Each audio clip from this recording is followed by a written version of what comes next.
બનાવીશું મહાશિવરાત્રી અને 11માં ખવાય તેવા ફરારી ક્રિસ્પી વડા। તો તેના માટે જોઈશે ફરારી વડા બનાવવા માટે જોઈશે 1 બાઉલ બાફેલો મોરૈયો, 1 બાઉલ 2 થી 3 કલાક પલાળેલા સાબુદાણા, 1 કપ લીલા મરચાની પેસ્ટ, 2 બાફેલા બટાકા, 1 કપ દાણા,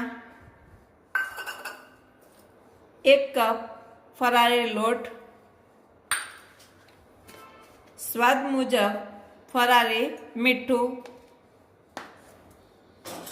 સ્વાદ મુજબ થોડું લાલ મરચું કલર માટે અને ઉપર થોડું લીંબુ નીચોઈશું ટેસ્ટ માટે। અને આ બધું મિશ્રણ કરી અને આપણે લોટ બાંધી દઈશું। હવે જુઓ આ લોટ બંધાઈ ગયો છે। હવે આપણે હાથમાં થોડું તેલ લગાવી અને ધીમે ધીમે લુવા બનાવી દઈશું, ગોળ ગોળ વડા બનાવી દઈશું।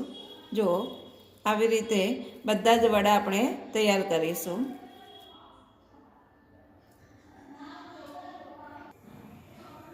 જુઓ આપણા બધા જ લુવા તૈયાર થઈ ગયા છે। જ્યારે આપણે બાફેલો મોરૈયો નાખીએ ત્યારે ખાસ ધ્યાન રાખવાનું કે મોરૈયો જે બાફીએ એ 2 કલાક પહેલાં બાફી દેવાનો, જેથી ઠંડો થઈ જાય। ગરમ નાખશો તો સારી રીતે લોટ પણ બંધાશે નહીં અને લુવા પણ થશે નહીં।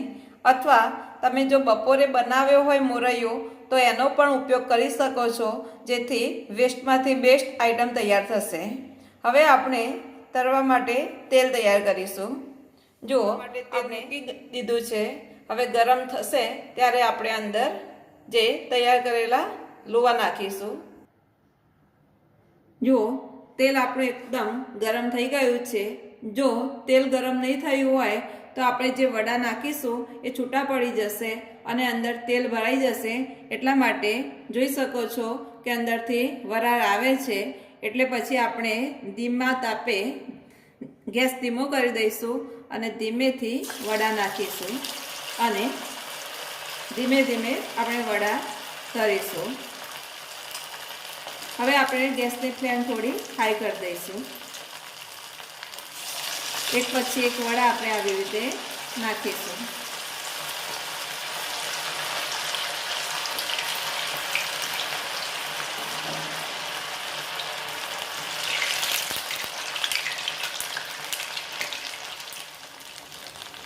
જો આપણે વડા તળાઈ રહ્યા છે, સહેજ પણ ઉતાવળ કરવાની નથી।